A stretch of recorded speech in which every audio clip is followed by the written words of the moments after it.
Jack Roberto update and IG story ni Jack. Ito yung sinalihan niyang event for Ultimate Epic Ride Philippine Loop kasama ang Team Wheeltech. At ang gwapo pa nga ni Jack, ang gwapo ng model ng Venom Power Tights Philippines. Saka ito yung interview kay Jack. Ito na yata pinaka-challenging role na nagawa ko sa buong magpakailanman episode ko. Tinalo pa nito yung isang buong teleserye. Yeah. Yung emosyon, lahat-lahat, yung preparation. Mahalagang issue to sa Sabado na yan. nangyayari sa panahon ngayon.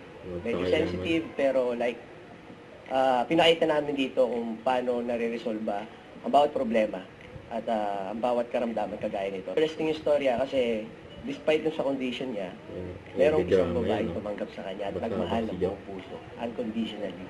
Wala eh.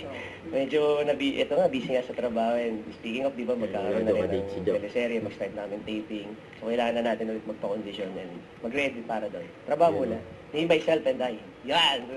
Hi, Christina! Happy birthday! Enjoy your day! Ito yung mga event ni Jack. Birthday mo. More blessings sa'yo and God bless you.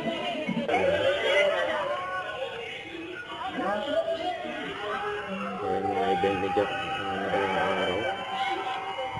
Spotted pa nga si Jack sa mall sa Cavite, Las Marinas, saka yung Philippine Loop sa Mindanao.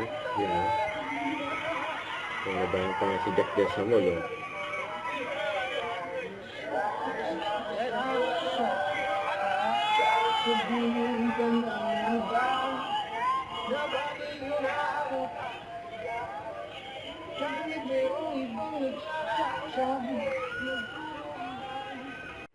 Don't forget to subscribe, click the notification bell for more update. This is Richard the Action Vlog. Stay tuned for more videos.